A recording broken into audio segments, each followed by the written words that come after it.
This conference will now be recorded.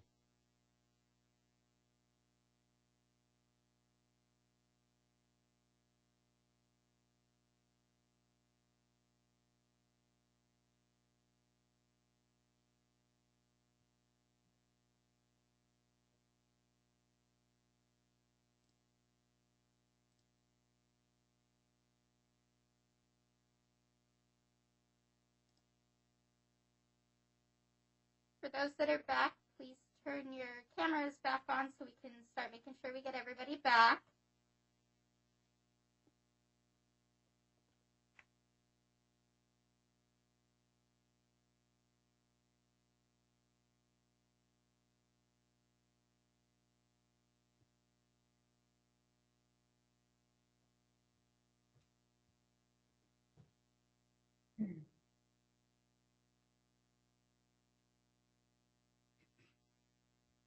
This is the court reporter, Anna. I'm ready to go and standing by. Thank you, Ms. Yeager. Do we have Kathy, our courtroom clerk, back as well? Yes, I am here. Thank you. Thank you.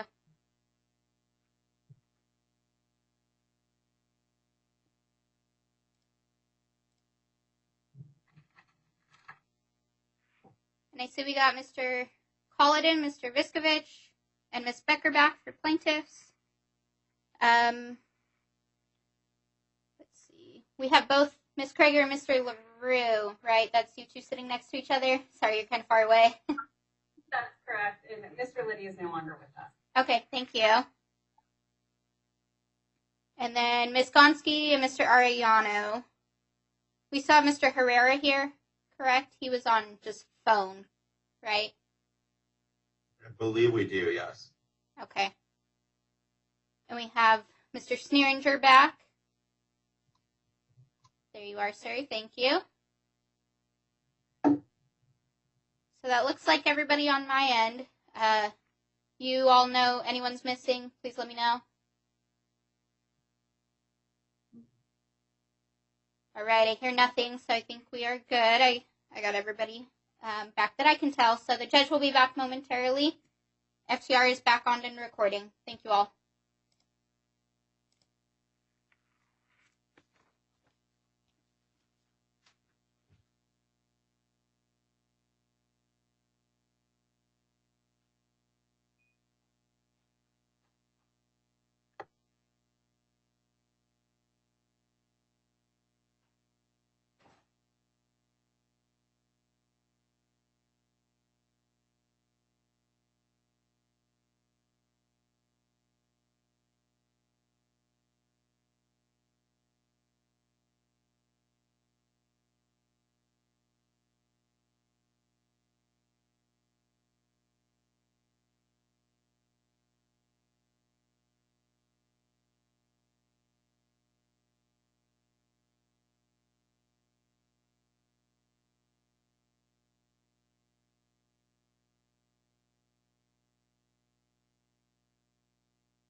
Change what? Good.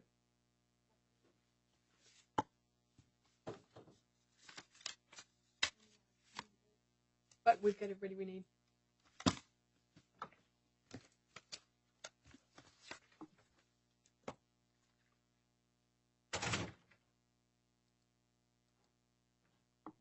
Okay, folks, I was doing a time count back there.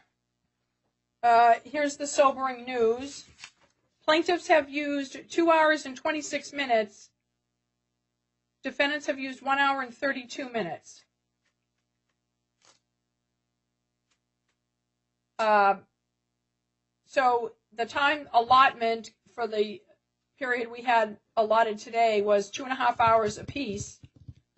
Obviously, we haven't even reached closing argument / oral argument on the motions to dismiss.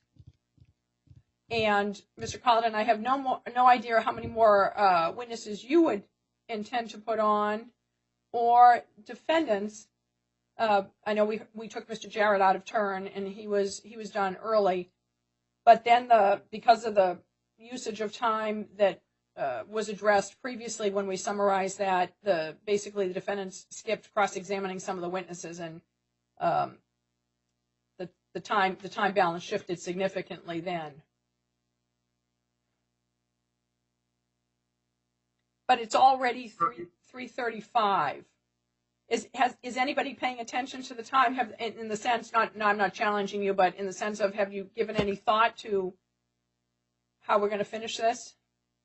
Your Honor, a question and perhaps a thought. The question being, was Ms. Gonski's time voir dire our witness attributed to us or to defendants? Well, Ms. Gonski? I'm sorry, was it Ms. Gonski or Ms. Krager who was voir direing our witness? I did that, Your Honor. That was Ms. Krager.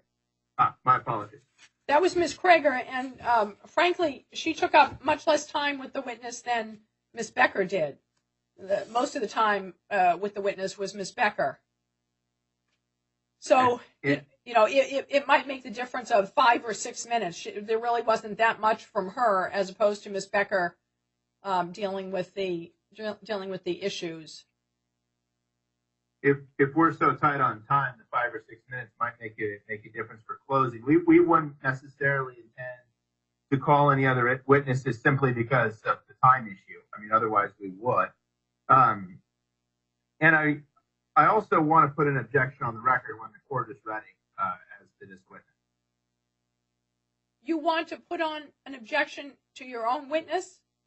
No, Your Honor, an objection to the fact that counsel seems to have disqualified this witness by testifying in a technical capacity. So opposing counsel is testifying as to whether differences between systems are meaningful and whether an expert who can speak to one is qualified to speak to another. They're not presenting any contradicting testimony. They're not drawing that out. Counsel is literally testifying as to these technical issues, and we object.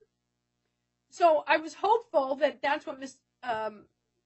Becker would provide me by way of the witness's testimony, just to try to do that comparison to connect the dots. But I didn't get that, frankly, from what was covered with the witness.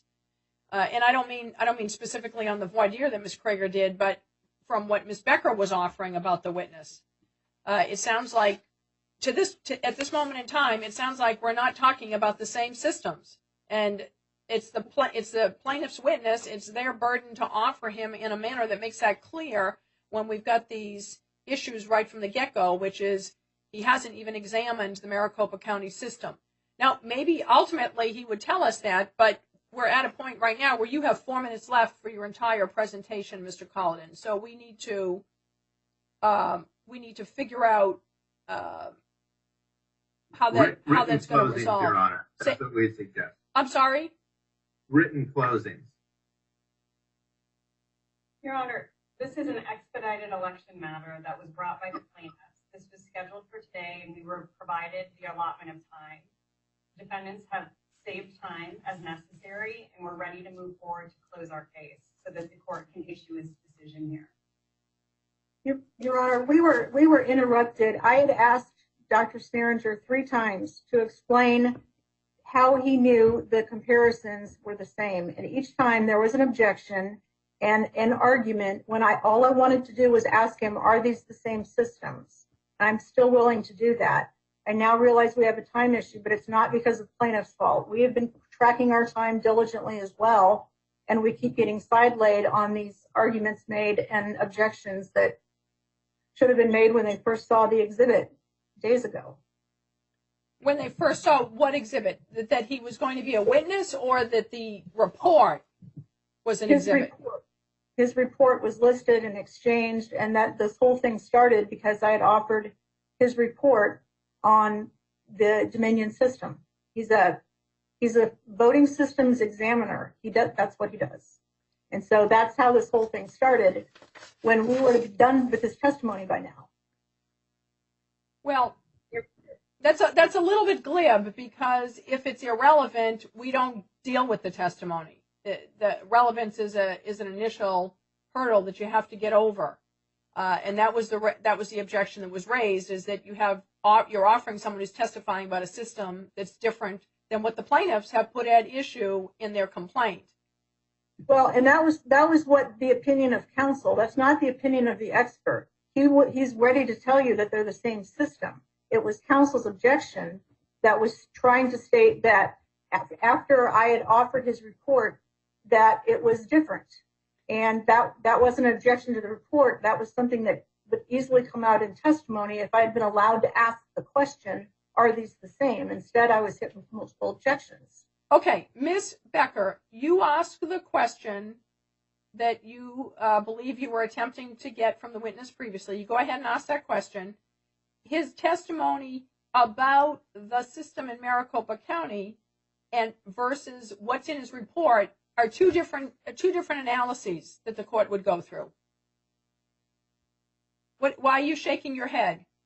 Well, I'm sorry, Your Honor. I want to ask him. I believe that's because counsel has told you that. No, you're not hearing what I'm saying. I'm saying, Ms. Becker, for the witness to testify is not exactly the same as whether the exhibit comes in. It could be that the exhibit is not coming in, but he's allowed to testify. This report, do you understand what I'm saying?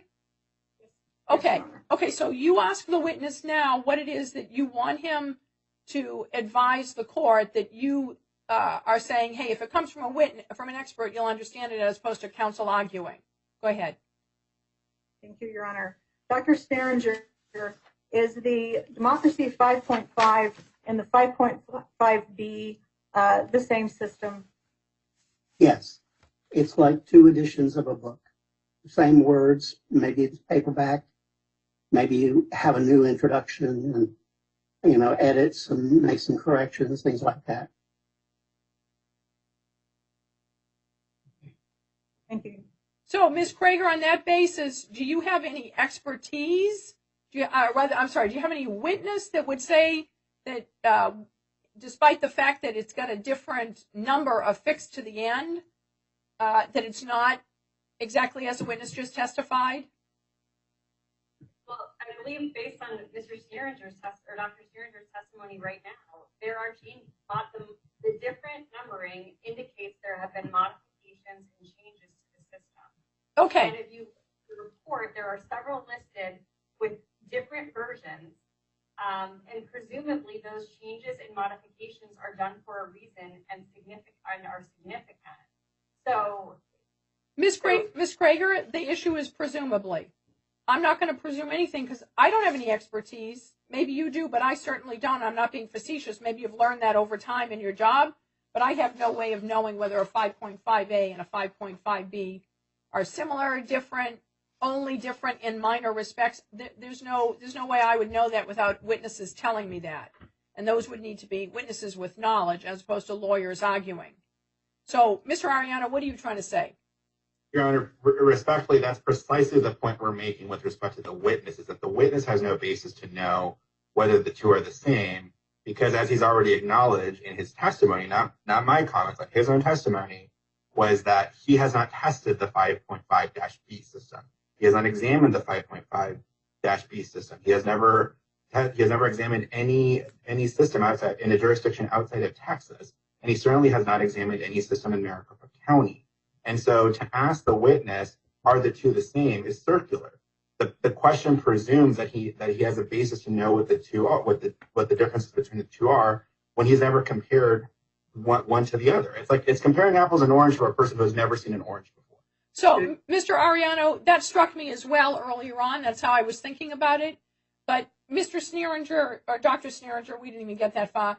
How is it you have any basis, any factual, knowledgeable, technical foundation to tell me what Ms. Becker elicited from you in the beginning? If you've never done an examination of a 5.5B, how do you know what you've already told me? Well, Your Honor, I'm familiar with how the industry works. And also I know how much time has elapsed since that system. And you don't rewrite a system overnight. You go in and you make edits, kind of, if you go back to the book analogy.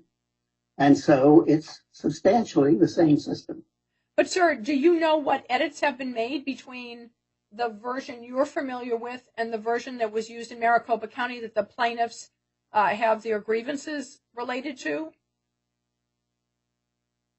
No. You do not know what the differences are, sir? I do not. Okay. Ms. Becker, I'm not going to allow the witness. This case, based on what he's just told me, he may have expertise all over the area, but we're focused on one system here, and he's just made it clear that he himself does not know what the differences are. There's no way I would really reasonably, rationally give any weight to that, because he doesn't know what you need to know to address this system. Well, and Your Honor, thank you for your ruling, I suppose, but we would like to make a record on that, because I'm not even sure that, I think it's only Dr. Sneeringer that knows what he would need to know the differences, as far as that's what we intended to elicit. So may we make a proffer of his testimony, Your Honor, or Ms. Becker, I think he just answered my question very clearly, that he does not know what the edits are. He doesn't know what the modifications are. He doesn't know what the differences are. So how could he address anything of relevance to us? In other words, given what he just told me, and I appreciate the witness's candor, the only way it would be valuable and relevant to me would be I'd have to go on faith that, in fact, 5.5A, and this would be a leap that we don't have any facts or evidence or testimony to fill in, that 5.5A and the differences between 5.5A and 5.5B are insignificant. We don't need to worry about them. But I would have no witness on the record being presented to me, the witnesses being presented, who could tell me that as a factual expert or technical matter.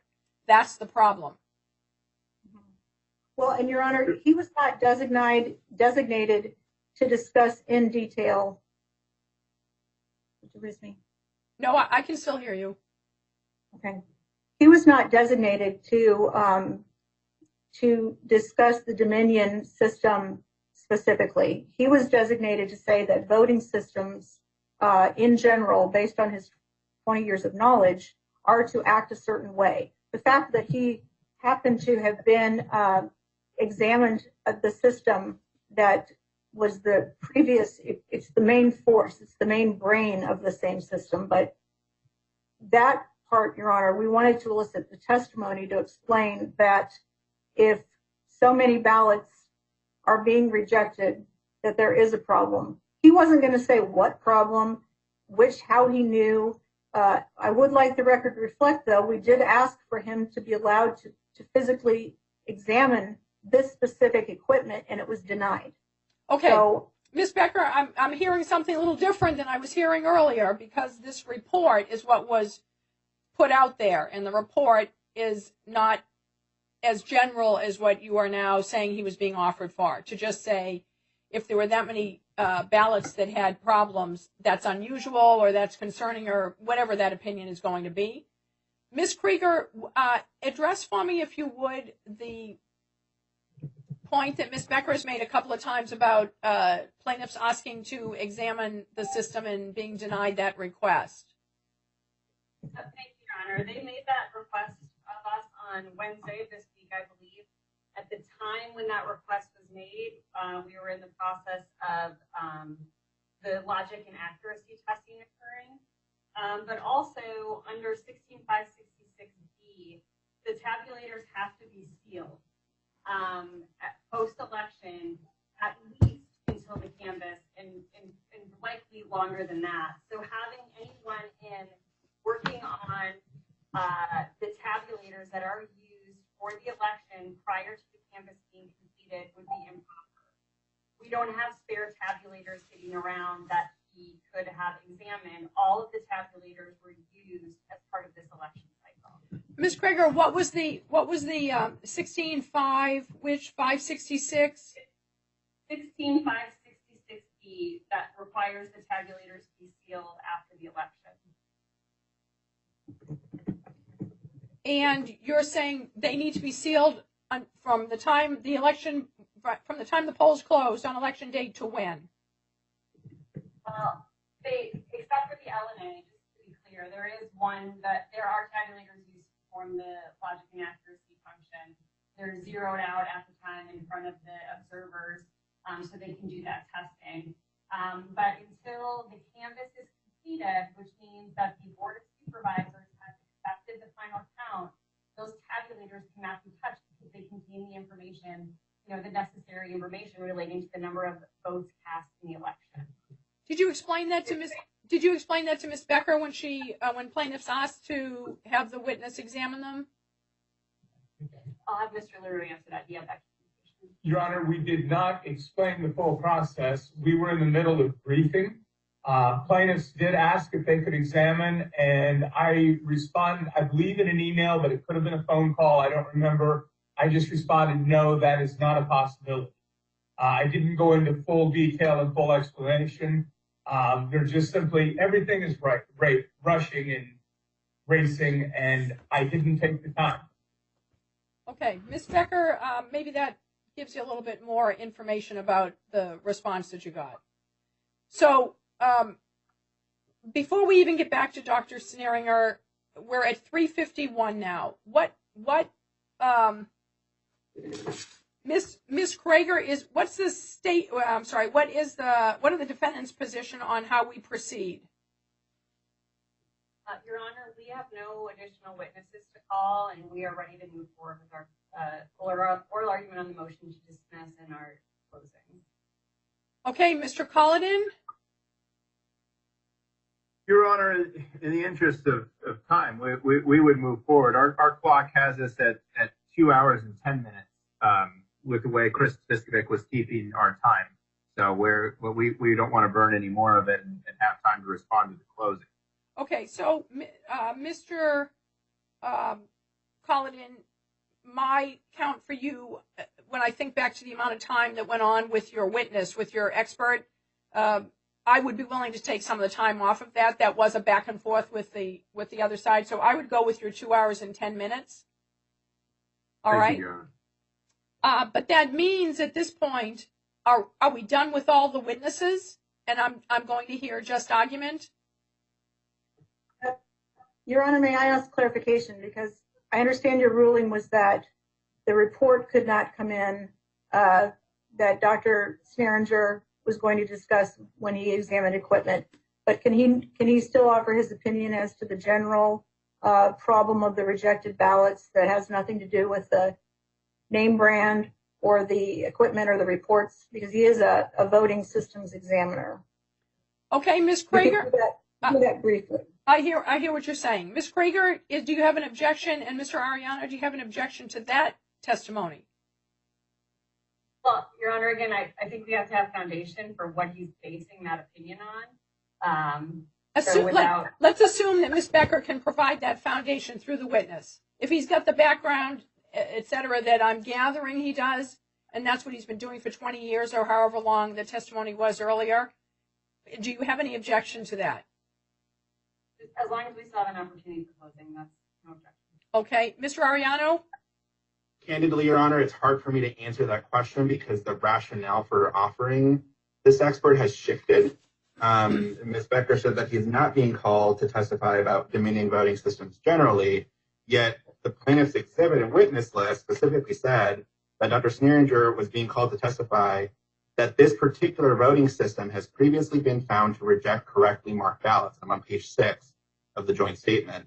And also that he would testify that the rejection of properly marked ballots appears to have occurred in Maricopa County on election day. And so that's what we were prepared to cross, and that's what I understood this witness was being offered for. If the point that they want to elicit from him is simply that voting systems are imperfect, I mean, I would think that cuts across the central tenet of plaintiff's case, and that the premise of their relief side is that machines are perfect and they're entitled to perfect systems. But again, unless I hear what the witness has to say, it's hard for me to say at the outset whether or not I would object to his opinion testimony generally without knowing to what precisely it would go, because again, that issue has shifted. Okay, Ms. Becker, has that shifted? Is that different than what was in the disclosure? No, Your Honor, it was the same. What I stated was that we're not here to beat up on Dominion. No. Basically. No. I mean, in terms of what Mr. Ariano read. Oh, sure. Yeah, that's what we said. And that goes towards his position and his experience that a voting system, regardless of what it is, should not have acted this way. And that's what our statement says, that this particular means the one that was used. It doesn't mean Dominion. It just means whatever brand was used that day, this particular one used on November 3rd failed to read the ballots, and it rejected upwards of 80%. It doesn't say the word Dominion in there. The only entrance of Dominion came just as the foundation for Dr. Sneeringer's vast experience. Dominion just happened to be the most recent reports he's created. He's a retired gentleman, and so we thought that would be helpful. Ms. Becker, how long will you take with this witness to elicit the opinions you want? Your Honor, I could do 5 minutes because I really Mr. Colladin needs the rest of the time. So okay. We could just. Okay, Ms. Krieger and Mr. Ariano, I'm going to allow it. I understand you are in for these more general opinions based on his expertise, assuming that's what Ms. Becker gives me. I understand you're at a little bit of a disadvantage here because of the tight time frame and what's been identified as the basis of his testimony. But I think that's what's appropriate here. I will give it the weight that I think it is due based on what I hear from the witness. And Ms. Becker, proceed right now, please. Thank you, Your Honor. Dr. Sneeringer, in your 20 years of experience of examining voting machines, do you feel qualified enough to be able to determine when a system indicates a failure in it? Yes. And based on your 20 years of examining voting machines, your experience and knowledge, in a situation where any voting machine, regardless of the brand, is reported to have rejected properly marked ballots in a precinct tabulator, if it is upwards of 80%, the highest we've heard 80%, what does that indicate to you? Well, rejecting a large number of ballots indicates that it's not fulfilling its purpose. It's not counting the ballots properly. And so I would say that was a failure of the equipment. Okay. And with that failure, if we were to try to lay blame on either the voter or the equipment, if you assume that as the witnesses have stated, that these were properly marked ballots, meaning no errant marks, no notes, no messages to the election board, whose fault would that be, in your opinion? Again, I would say the equipment, especially when you have large numbers like that. All right, thank you. And Dr. Sneeringer, there was an exhibit number 43, which has already been admitted into evidence, which you and I have looked at before, and it is the tabulator sheet. Do you have that in front of you? I do. And Alfredo, would you be able to broadcast number 43? It is the county's 2-page. Well, actually, do you recognize it, Dr. Sneeringer? Yes. Maricopa County Elections Department, election day only. Yes. And on page 2, can you tell me just whether the option of just having a blank screen and no response was presented in this as an option for how this particular voting machine was supposed to work? That's not how it's supposed to work. It explicitly says that it's going to give a message that the ballot has been accepted if it has been. Okay, so if someone were to say that none of these error messages appeared and my ballot disappeared into that without any kind of a green check mark, would you consider that a failure of the voting system? Yes, I would. It explicitly says that it's going to show a green check mark. So how does the voter know if it doesn't say so? And in your education and experience, is this a common part of a voting system as far as a human interface, and is it important? I'm not sure I understood that. I'm sorry. Is it common to have a message being displayed when a voter inserts a ballot into a tabulator? Yes, either a confirmation message or something saying what went wrong. So in the case of Ms. Aguilera, what is your opinion of whether the equipment worked or not when she did not get a message at all? Well, the equipment didn't work right. I can say that, assuming that that's what happened and relying on her testimony. I can't say whether the ballot was counted or not. But you can say at the time, is it your opinion, though, at the time that she put the ballot in, something went wrong? Yes. All right. Thank you. No further questions, Your Honor. Cross-examination?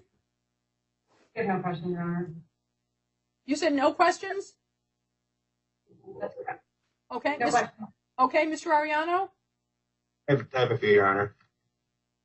Dr. Sneringer, you just stated an opinion based on the testimony of Ms. Aguilera. Is that right? Yes.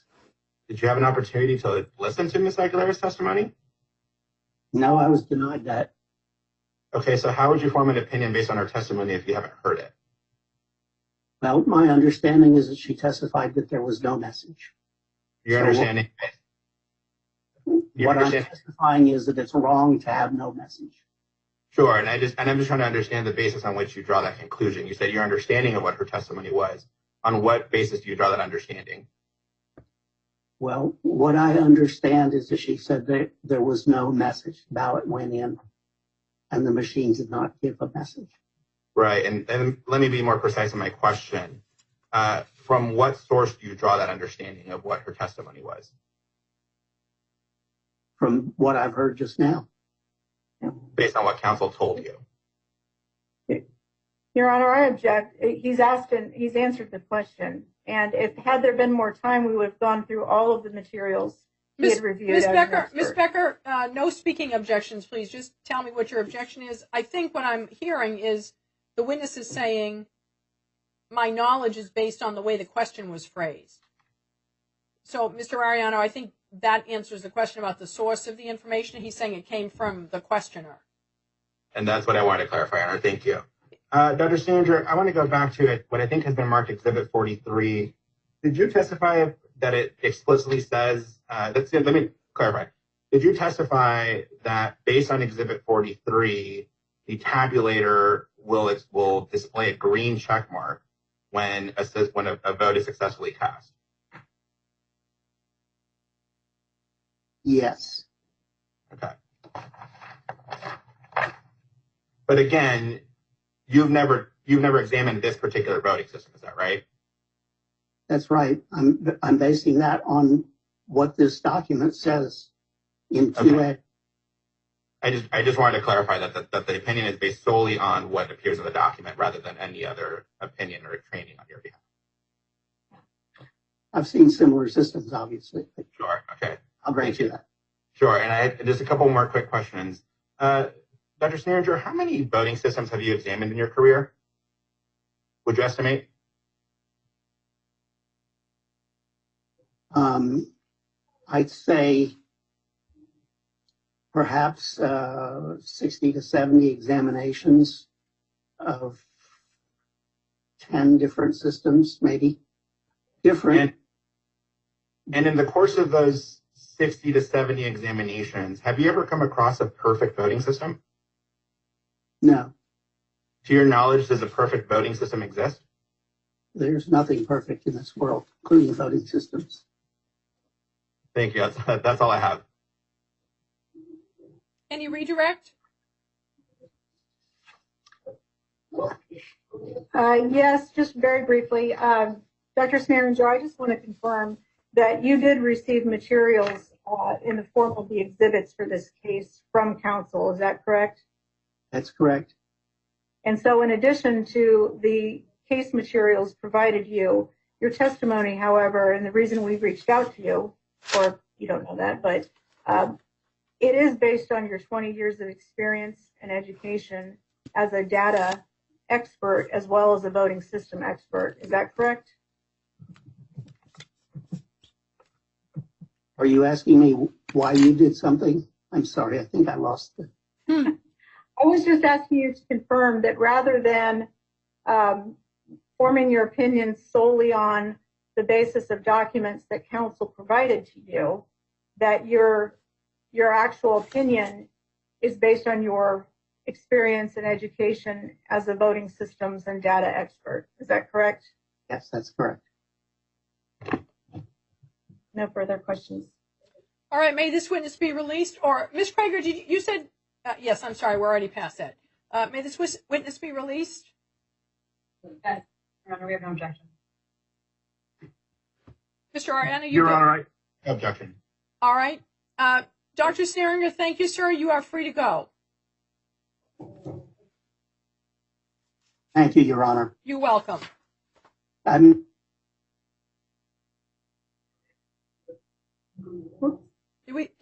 Was he trying to speak to us when he left there? I missed that.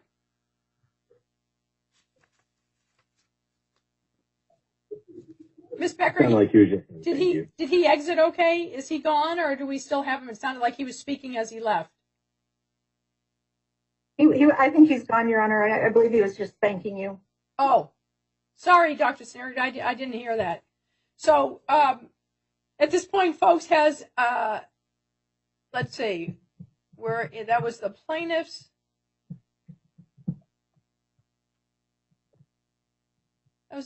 Have plaintiffs resting at this point?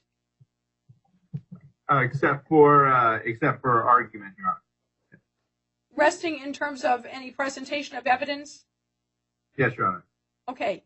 Are there any further witnesses from defendants or intervener?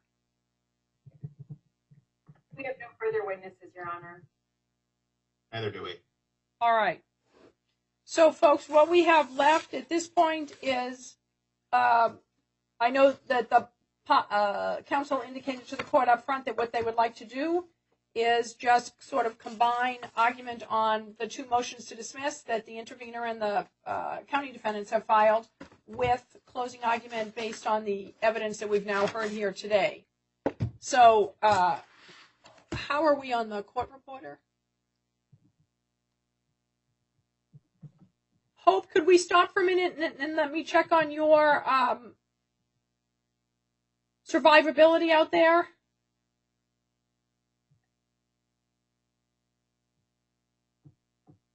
Yes, I am here and I'm available till 5 o'clock. Okay, Hope, I think that goes too long. Are you sure? I mean, I think it goes too long in terms of the break you're required. Are you certain? Yeah, I'm here, so I don't need another break. Okay. I'd rather just plow through and finish. All right. Thank you. You're welcome. So, I never intended to be the timekeeper. I know I sort of turned into that, unfortunately, but we have, let me ask it this way. County defendants, including Mr. Ariano, as opposed to plaintiffs, how much time does each side believe they have remaining to use for their argument now?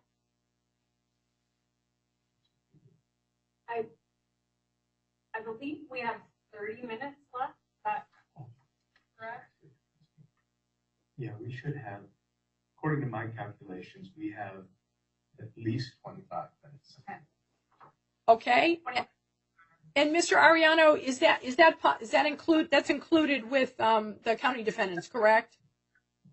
It's consistent with, I think, what we have. I know before I crossed under Sneeringer, I think I had us at 30 minutes, and I'm assuming my cross took a few minutes, so I would think about 25 as well. And will I hear argument from both Mr. Ariano and the county defendants?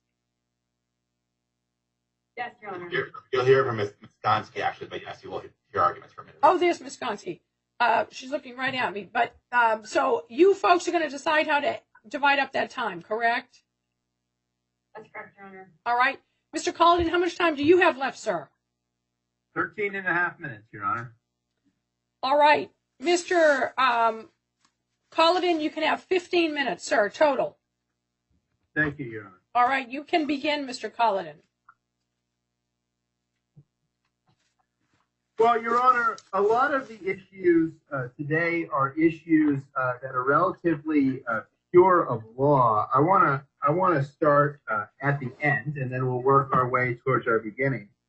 Our sixth cause of action was failure to comply with the Election Procedures Manual because the public was not provided with access to the counting, to observe the electronic adjudication process, which, as you've heard, both plaintiffs testified that they would like to have, and Mr. Jarrett testified that the public is not provided. Now, the Election Procedures Manual, which has the force of law, and we've cited the statute for that in various briefings, but in prior litigation, the county is not contested, it has force of law, states that the electronic adjudication of votes must be performed at a secure location, preferably in the same location as the EMS system, but open to public viewing. The juxtaposition of secure location with but open to public viewing makes it very, very clear that what's contemplated by this, and I'll call it a statute because it has the force of law, but this rule is that the public be permitted to be physically present to review the electronic adjudication process. Otherwise, there would be no reason for the drafters to juxtapose secure location with but open to public viewing if a mere camera could satisfy the observation requirement. Mr. Collin, give me the precise statute you were contrasting with the precise portion of the Elections Procedure Manual. Maybe you said that, but it went by me. Certainly. So ARS 16-621A states that proceedings at the counting center have to be conducted in accordance with the Election Procedures Manual. There's another statute that says that it has the force of law. I don't have it on the top of my head, but it's in our briefing. And then with respect to the particular rule, this could be found on page 3 of the Electronic Adjudication Addendum, or if the court would rather, Addendum D1. Which exhibit is that, sir? Exhibit is, I think, something that came in on STIP. Alfredo, what's the exhibit? It's 24. 24, there you go. Thank you. Yeah. Okay. But even if a camera could satisfy the requirement, which again it can't, but even if it could, the cameras the county defendant has set up don't satisfy the requirement because, as Mr. Jarrett testified, the key components of the electronic adjudication process come when a county employee applies their training to what's on the screen, to the image on the screen, right? That is the electronic adjudication process, the process of the county employee applying their training to the image on the screen. But Mr. Jarrett testified that the way that the cameras are set up, the screens are not visible. So the public, even via camera, cannot observe the process. Therefore, county defendants have failed to comply with their legal obligation to allow public access, to allow public viewing of the electronic adjudication process. Now, county defendants in their briefing have cited certain cases that mostly go to the issue of standing.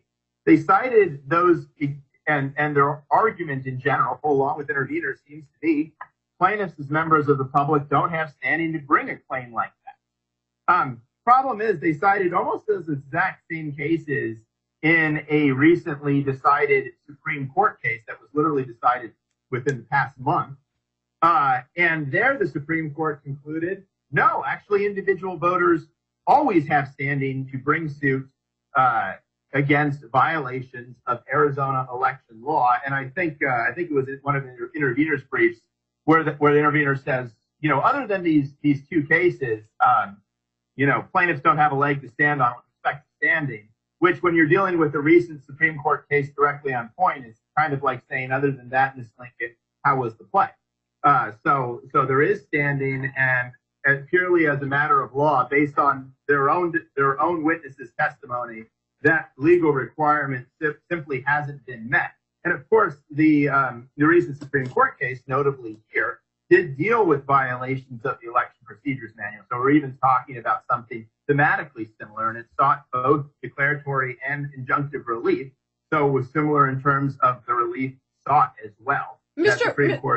Calden, you have not yet cited the name of the case you keep arguing about. Which is the sure that would be Arizona Public Integrity Alliance v. Fontes, which is known, of course, to Mr. LaRue because him and I were opposing counsel on that case. So that would be with respect to our sixth cause of action. All right, let's take it at the beginning. As Mr. Ariano very, very intelligently pointed out, our first cause of action is predicated on a simple question, right? Which is, did the county's electronic voting system read and tabulate ballots with perfect accuracy this election cycle? So I'll go again first to the testimony of county's witness, Mr. Jarrett. Mr. Jarrett testified that at least some ballots this cycle were printed in a skewed fashion where they could not be read by the tabulator. Thus, as a matter of law, based on county defendants' own testimony, their system has failed to automatically read and tabulate every ballot cast with perfect accuracy. Now, those ballots may well have been properly tabulated at the end of the day through humans looking at the ballots, figuring out voter intent, and then duplicating the ballot. But that is a fundamentally different thing than the voter receiving automatic tabulation with perfect accuracy. It injects humans into the process. And as you've heard both plaintiffs testify, they view that as an inferior process to a fully electronic process, because anytime you introduce humans, you have the possibility of error and bias. With respect to plaintiffs themselves, both of them also experience this problem, although again, based on Arizona Public Integrity Alliance v. Fontes and the other case we cited in the brief, it would be enough for them to point to this error happening to anyone to give them standing to bring suit. But in addition to the testimony from Mr. Jarrett that it happened to at least some voters, they have direct testimony that it happened to them. As Mr. Jarrett testified, when a ballot is properly accepted by the tabulator, there will be a green check mark that lights up on the screen, and there will be a sound that is played. With respect to Ms. Aguilera, she testified that she didn't see the green check mark, even though she was looking, and she didn't hear a sound. And it was a significant enough deviation for the poll worker to exclain that this was indicative of a problem and to cancel out her check-in as a ballot that has not been cast. We've heard, of course, from our own expert that the only way that you would know that a ballot has been successfully cast is this green check mark and sound. And we've also heard from a former employee, Mr. Bonco, of the county that received the county's training. Uh-oh.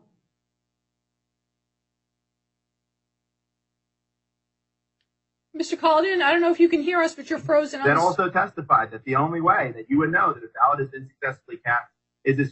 Where did I get paused? Am I gone? Mr. Calden, you keep freezing. Hey, Mr. Am I good now? Mr. Collin, what I noticed in an earlier proceeding is when you lean close to the camera, we have problems. Try sitting back. I know you're getting animated, so it's hard to relax back there, but I think you're better off if you sit back. Well, now Where did the court lose me, Your Honor? I wish I could tell you. I don't know. All of a sudden you were frozen, and I kept... Alfredo, what was the last thing you heard me say? I might be a bad person to go off of because I'm in the office right next to him, so I can hear him. I'm not in the back office. How about you, I honestly don't know. I've been too distracted by trying to see you coming and going. Anybody else? I think you were just talking about the testimony from the county's own employee. Mr. Jarrett. Mr. Banco. Oh, right? Mr. Banco. Yeah, so we've not only heard from Mr. Jarrett, who's the current election day director, that the only way that to know that a ballot's been cast successfully is the green check mark and the sound. We've also heard from Mr. Blanco, who received the county's training that the way that a voter knows that their vote has been successfully cast and tabulated is to receive the green check mark and the sound. And so on the undisputed testimony, the green check mark and the sound did not play for Ms. Aguilera. Her vote was not counted. Now, with respect to Mr. Drobina, we have a slightly different issue with respect to the failure to maintain a statutorily compliant electronic voting system. Frankly, we don't know, and it's entirely possible that Mr. Drobina's votes at the end of the day actually were totally correctly added to the tally. Okay, but that notwithstanding, there's a process problem with respect to Mr. Drobina. As we've talked about, it is a fundamentally inferior method of counting ballots to have human beings attempt to determine intent. And Mr. Drobina was denied his right under Arizona statute to have his ballot counted by perfectly accurate machines, because as he testified, he followed the instructions. Actually, both plaintiffs testified, and we went through the instructions together, that they followed all of those instructions, and yet they still experienced the read errors.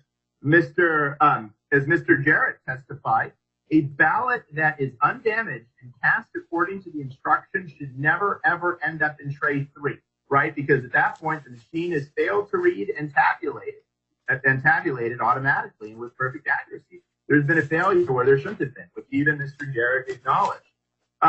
This is what happened to Mr. Drobina. He followed all the instructions. He put his ballot in the tabulator, and yet it was improperly taken downtown and subject to humans reviewing it in the first instance to figure out if they should run it through another tabulator. And of course, if the decision they made is to run it through another tabulator, then to determine his intent. That's not the process he's entitled to under Title 16, specifically 16-444 and 16-446, and therefore it's contrary to law. Mr. Collin, you made a reference a moment ago to statutes requiring perfect accuracy, and throughout your complaint, repeatedly you've used the term perfectly accurate, perfectly this, perfectly read. What statute, what rule, what elections procedure manual, what case law says perfectly accurate? So, Your Honor, that would be ARS 16-446B6. By statute, the county's electronic voting system must, quote, when properly operated, right, which is why we've talked about the instructions and them being followed. So when properly operated, record correctly and count accurately every vote cast. And we agree, this is a high standard, perhaps a very difficult standard to meet. Nonetheless, this is the standard that the legislature chose, and therefore it is the standard that this court must enforce. And if county defendants have a problem with this statute, then their recourse is to lobby the legislature and explain that they can't comply with it. But until such time as that comes, they must follow it, and they have failed to follow it. Mr. Collin, do you see the word perfectly in what you just read to me? Because I do not. Your Honor, I believe the word every vote would be synonymous with perfectly. So there can't be one failure, right? If every vote is going to be correctly read, there can't be a single failure. So you are using the term perfectly accurate as synonymous for what, sir? with record correctly and count accurately every vote cast. And we tie that with the requirement that this happen automatically when we look at ARS 16-444A7, because the vote tabulating equipment that must do this is the automatic tabulation equipment, so not the manual duplication process. But Mr. Collin, doesn't the elections procedure manual, which has the force of law, as you've already pointed out, as opposing parties don't dispute, I'm sure, doesn't it also provide for the procedures that in fact were followed with respect to Ms. Aguilera? And if so, then how are you picking this and saying it means no human can touch it when the elections procedure manual says under a certain circumstance a human will touch it? Oh, certainly. So Your Honor, that is a very good question, and we're not saying no human should touch it. First of all, I would say statute controls over the election procedures manual, of course, but more than that, there's absolutely a role for the human adjudication process as a backstop. When a voter has made a mistake, as Mr. Jarrett testified, it should never be used when a voter hasn't made a mistake. What is it there for? To try to ascertain the intent of voters who have made mistakes, who haven't perfectly followed the instructions, who put X's instead of bubbles on their ballot, who accidentally made a stray mark. It is there for those voters as a backstop. It should never be used in the first instance. Okay. Mr. Collin, you're at 15 minutes now, sir. Okay. Then just to wrap up and conclude, our second cause of action is much the same. Sir, you can't go through every cause of action because you're at the end of 15 minutes. You only made Your it Honor, through. very well. Then we have it all explained in our complaint and with citations to the law and of course in our brief. So okay. I'll stop there. Thank you, sir. Okay, who's next, Miss Gonski or Miss Krager? Ms. Krager. Thank you. Go ahead. Sure. So I'd like to start out by saying that the court should dismiss this case at this point because it's essentially non-justiciable because plaintiffs cannot obtain the relief that they seek. Miss Krager, I'm sorry to interrupt. Maybe it's a bad connection. I thought I just heard you say the court should not dismiss this case. Is that what you said? No, I said the court should dismiss this case at this point because it is non-justiciable. Okay, I'm having a little trouble hearing you, so. Okay. Okay, is that better? Yes, it is actually. Okay. So what I was saying, Your Honor, is that the court should dismiss this case at this point because it is non-justiciable, because the relief that plaintiffs is not possible.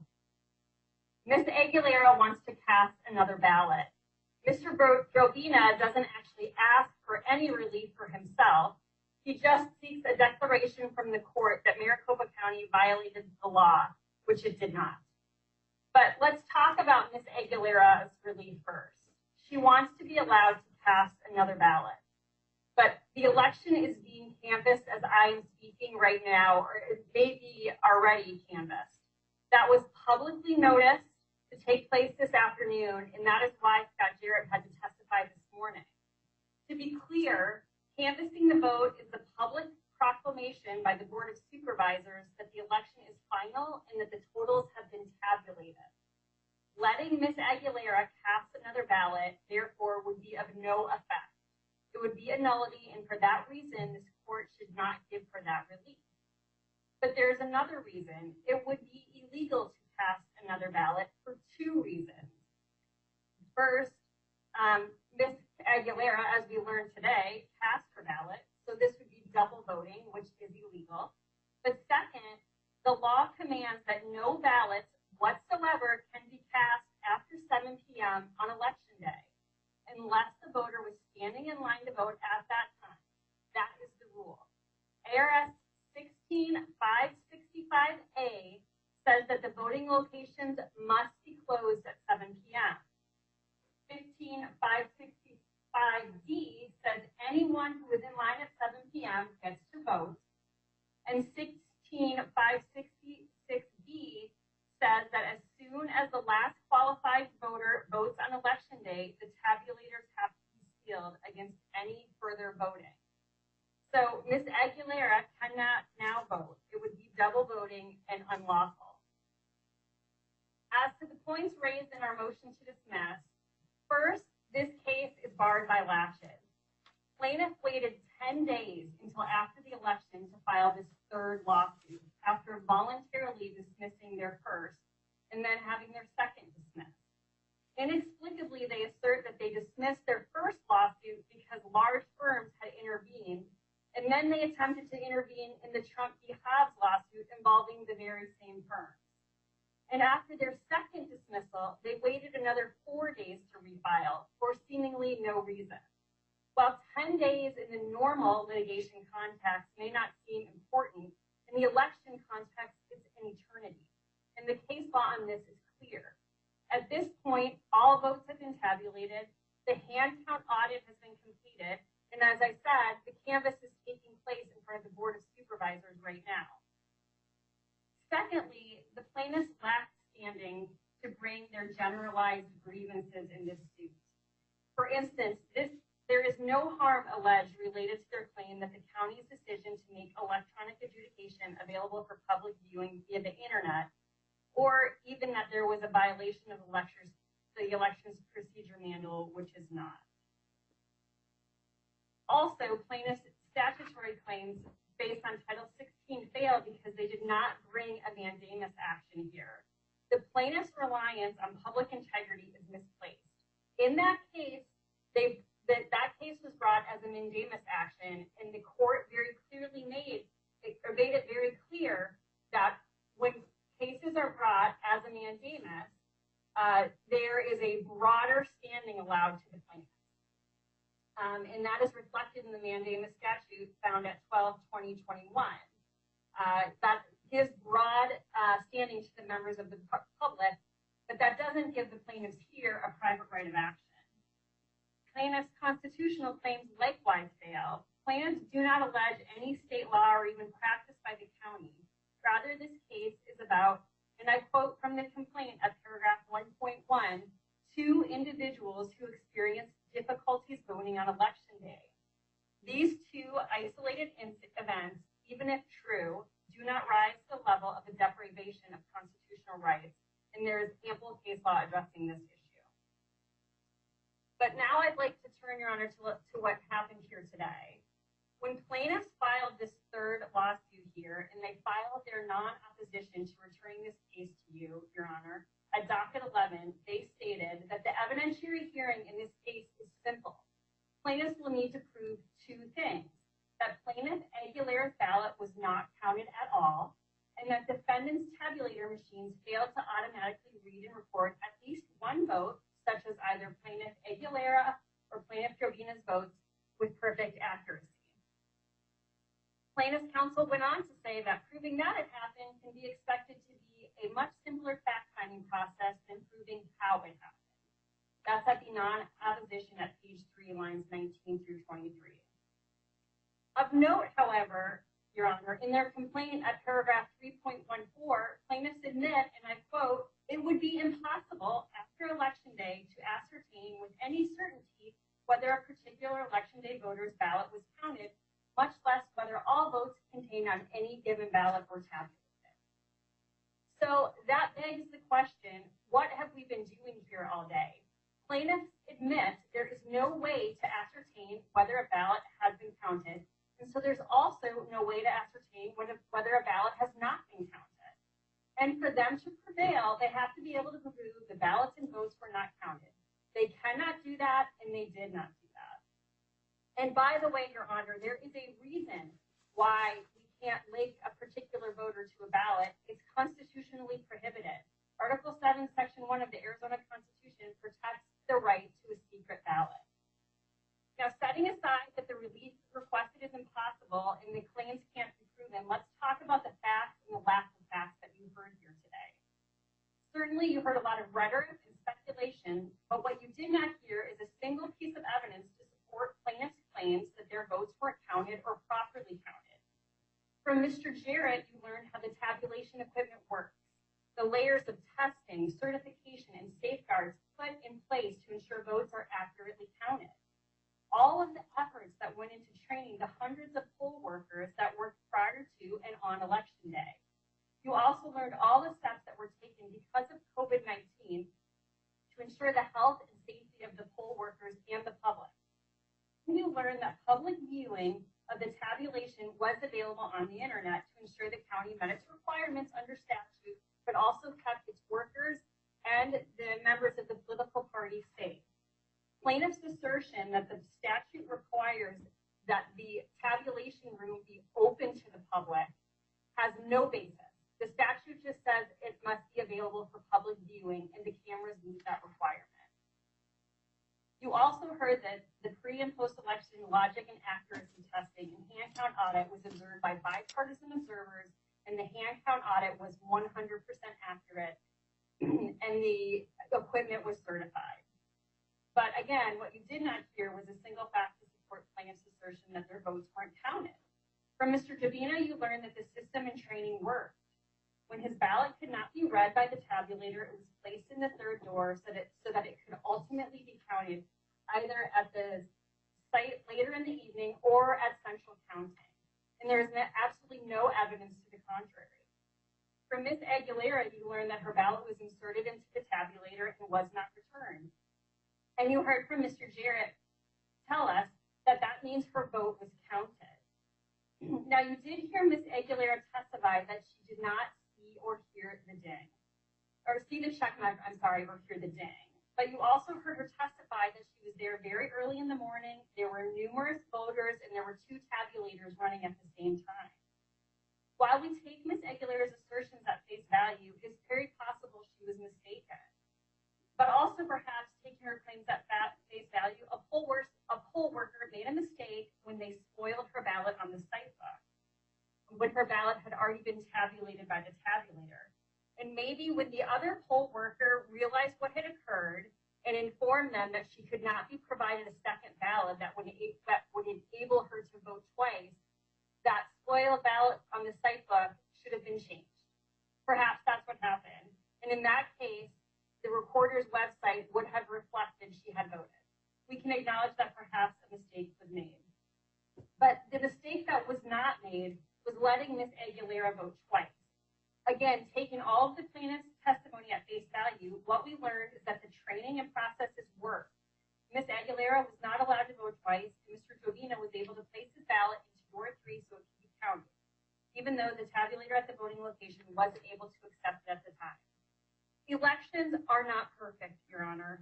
From time to time, mistakes are made. As plaintiff's own witness, Dr. Sneeringer admitted, no system is perfect.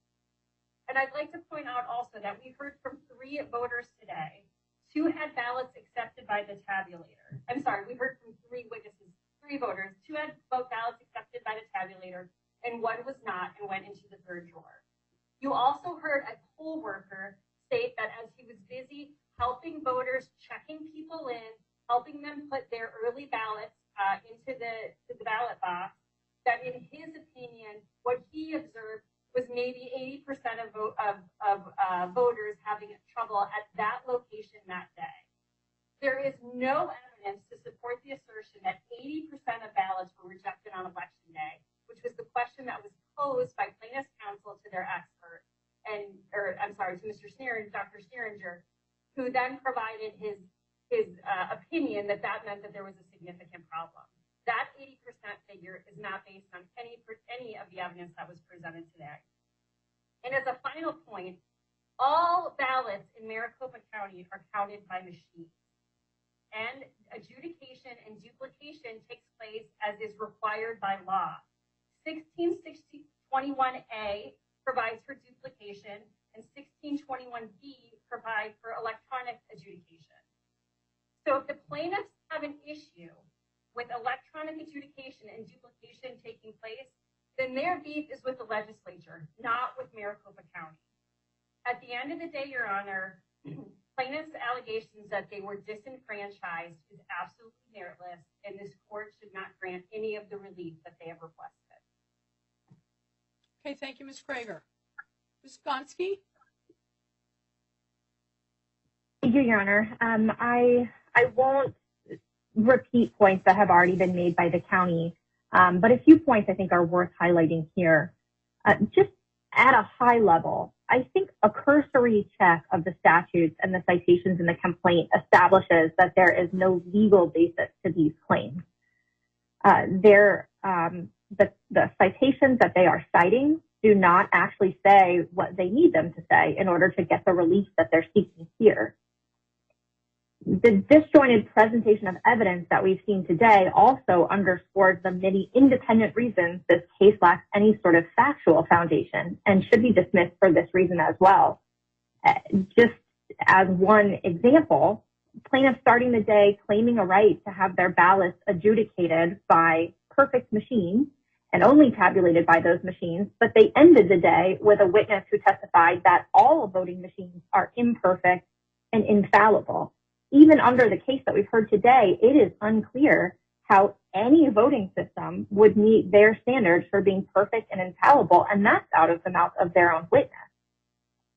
But I want to get back to the claims and the actual complaint. Despite all that we've heard today, the complaint has to do with the voting experiences of two people, and that is Laurie Aguilera and Donovan Dravina.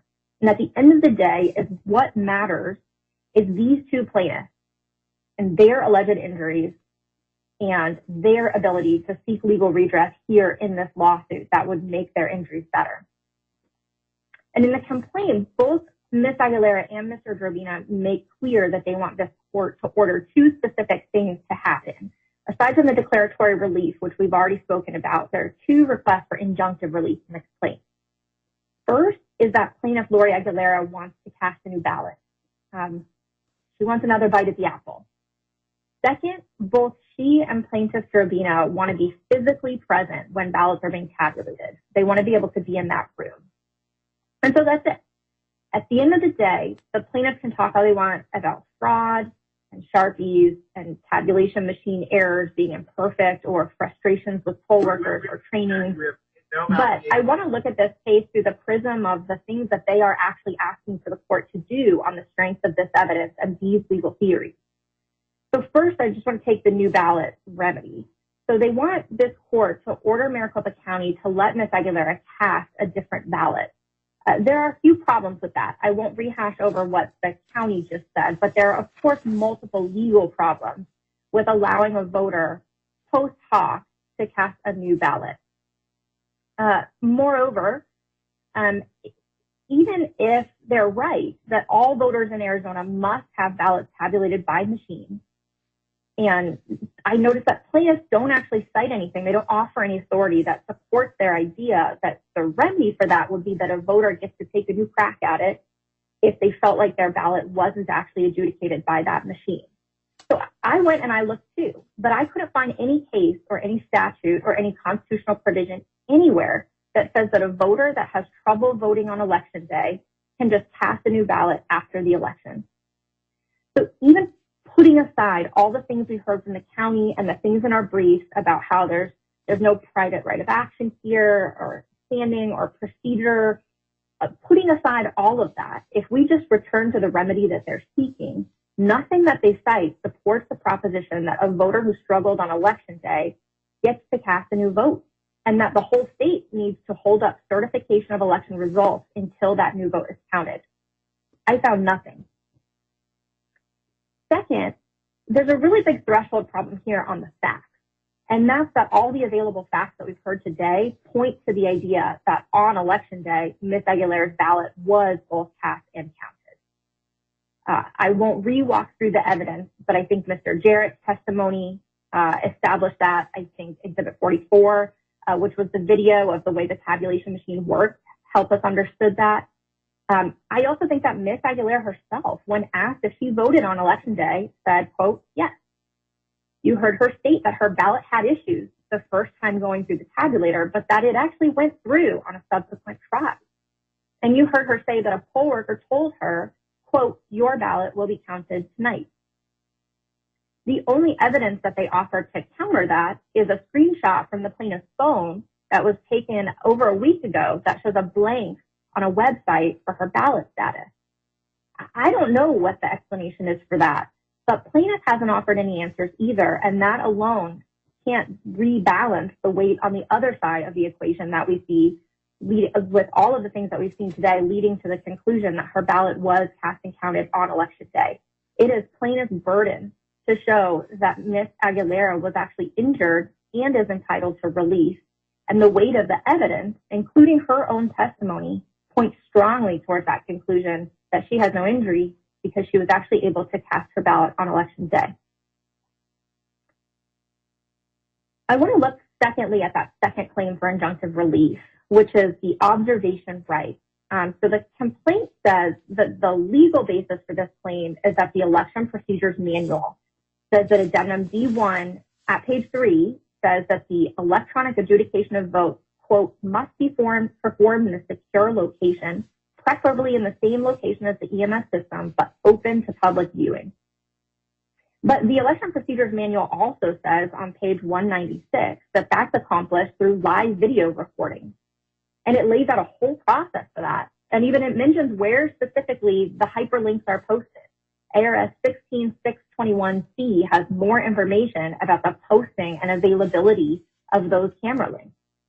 And plaintiffs haven't offered any authority to support their contention that, quote, open to public viewing means that these plaintiffs or members of the public broadly have a right to be physically present in that tabulation room. So even assuming that the facts in the complaint are true, they haven't stated a claim for relief, and the complaint should be dismissed on that. But even coming back and looking at the facts that we've seen today on this particular claim, it's zip. We've heard zero facts that would establish that the plaintiffs have ever actually tried to watch ballot tabulation, that the live stream of videos is not sufficient and has not sufficiently met their desire or their need or what they claim to be their right to be public, to have public viewing. We haven't heard them say that they'd be injured at all if they weren't allowed to be in the rooms in person. And all of those things are plaintiff's burden to show, and they haven't done that here. Now, on the other side of the equation, we've heard facts about why we don't have a general right for the public to be physically present in those tabulation rooms. And we heard Mr. Jarrett testify that there are security reasons that are, make it reasonable for the county to try to limit the number of people who are physically able to be in the room while ballots are being tabulated. There are a limited number of people. Those people have background checks. We heard that from Mr. Jarrett. They are designated by the political parties frequently or employees of the county. They are physically distanced this year because of the risk of COVID-19. So we've heard a lot of facts about why it actually doesn't make sense and is not a reasonable or a plausible remedy to just have a general public right to be in the room when ballots are being tabulated. So there's no question here that even if plaintiffs had established a legal entitlement to that relief, and even if they had established facts showing that they themselves were entitled to that relief, they still haven't shown that it's plausible or practical or that it would remotely address any injuries if they were able to be physically present in person during ballot tabulation. And lastly, I just want to very briefly touch upon standing. Now, as Mr. Colladin spoke about before, he pointed to the case Arizona Public Integrity Alliance v. Fontes. And as Ms. Krieger accurately pointed out, that case is a mandamus case. And mandamus is a very specific procedural vehicle that has specific statutory structures, which are not actually at issue here. But even setting that aside, even assuming that we could construe or construct a mandamus case out of what's been brought here, Fontes has to do with the injury prong of standing and not redressability. And here, I think what we've seen is that we have a pretty major redressability problem. For all the reasons that have been covered by the county and in the briefing, neither plaintiff actually has a legally cognizable injury here. Mr. Dravina was able to vote, period. Ms. Aguilera was able to cast a ballot that all of the evidence that we have, except for the Secretary of State's blank ballot status notification, all of the other weight of the evidence goes to show that her ballot was actually counted on election day. Neither Mr. Dravina nor Ms. Aguilera alleges that they were somehow denied access to the observation of ballots or that their physical presence wasn't allowed. In fact, you even didn't hear either one of the plaintiffs even say that they've ever even tried to watch the live feeds that are available to them. So it is unclear that whether they could even establish that they were injured, and they can't. It is not clear at all whether the remedy that they're seeking could actually be something that would be given by the court in this lawsuit if they were to prevail. At the end of the day, even if we put aside everything else in this case, we envision for a moment that plaintiff is right that Arizona law required Maricopa County to have machines that perfectly and flawlessly read all of the ballots. Even if we assume that human adjudication really is more likely to result in rejection of these ballots, something that plaintiff's counsel has asserted an argument and embraced, but which we have seen no evidence on today, even if we assume that, let's assume that there are no other issues in the case, like standing or redressability or latches or private right of action issues or class action by footnote. Putting all of those things aside, at the end of the day, we're still left with no real idea how any relief that the court would actually order here would be plausible, much less that it would help any of plaintiff's claimed injuries. Neither of the plaintiffs have any plausible injury here that would even remotely be addressed by being able to physically be in the room to watch ballots being tabulated. And Ms. Aguilera cannot cast a new ballot 17 days after Election Day. For those reasons alone, not to mention all of the other reasons we've spoken about today and in the paper, this court should dismiss the complaint with prejudice and deny the relief that's being sought here. Thank you, Your Honor. Thank you. All right, folks, we are at 4:50, and thank you everyone for your good work. I will tell you that I will be dismissing the complaint with prejudice. I will do that in a written, more detailed ruling, but I have heard what I needed to hear today, and based on the record that's been presented, everything that's been provided to the court previously, for many, many reasons that have been argued that the court finds supported by what I've heard here today, I do believe that that is the appropriate resolution, and that's what I will be doing. And I'm telling you that frequently I rule from the bench and I give explanations. We're out of time, number one, and number two, I wanted to give you the what my ruling will be just because of the time issues that everybody is aware of. So I'm not going to take any more argument. There's always a danger when you rule from the bench that somebody will say, wait, you didn't think about this, or how about that? There's really no, there's no doing over or supplementing at this point. I'm just trying to give you the courtesy of making you aware of what is coming, but that is what is coming. So thank you, everyone. Stay well, and we are adjourned. Thank you, Your Honor. You're welcome. Thank you, Your Honor. You're welcome.